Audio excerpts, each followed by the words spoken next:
Friends, మీకు ఈ video నచ్చితే లైక్ చేయండి, సబ్స్క్రైబ్ చేయండి. రాహుల్ రుద్రాని వాళ్ళు ఇంట్లో ఉన్న వాళ్ళందరి దగ్గరికి అరే రాహుల్ శ్రీమంతానికి ఎంత ఖర్చు అవుతుందో, ఎంత బడ్జెట్ అవుతుందో మనం రాసుకోవాలి, నువ్వు రాస్తూ ఉండు, నేను చెప్తూ ఉంటాను అని చెప్పేసి అంటుంది. ఆ మాటలు వినగానే అక్కడున్న రాహుల్ సరే అమ్మ నువ్వు చెప్తూ ఉండు, నేను రాస్తూ ఉంటాను అని చెప్పేసి అంటాడు.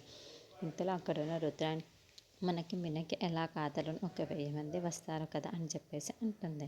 ఇంతలో అక్కడున్న రాహుల్ ఒక్కసారిగా నవ్వి అవునా 1000 మందే వస్తారా, మ్యాక్సిమం ఎంతమంది వస్తారు అని చెప్పేసి అడుగుతూ ఏమో రావచ్చు, మినిమం ఎంతమంది అయినా రావచ్చు, మనది చాలా పెద్ద కుటుంబం కదా మరి అని చెప్పేసి అంటుంది. ఆ మాటలు వినగానే అక్కడున్న కావ్యరాజు వాళ్ళు ఒక్కసారిగా షాక్ అయిపోతూ ఉంటారు. ఇంతలో అక్కడున్న రుద్రాని ఆ బడ్జెట్ను తీసుకొని వచ్చి కావ్య ఇదిగో తీసుకో, ఇదే శ్రీమంతానికి ఇంత బడ్జెట్ అవుతుంది, ఎంతో తెలుసా నేను చెప్పనా 20 లక్షల వరకు అవ్వచ్చు అని చెప్పేసి అంటూ ఉంటుంది. ఆ మాట వినగానే అక్కడున్న వాళ్ళందరూ ఒక్కసారిగా షాక్ అయిపోతూ ఉంటారు. అవును కదా, మరి ఆ మాత్రమైనా ఉండాలి కదా, చాలా గ్రాండ్గా చేయాలి శ్రీమంతం అంటే, మామూలుగా ఆషామాషిగా చేస్తే సరిపోతుందా ఏంటి, ఒక 20 లక్షల వరకు అవుతుంది కావ్య అని చెప్పేసి అంటూ ఉంటుంది.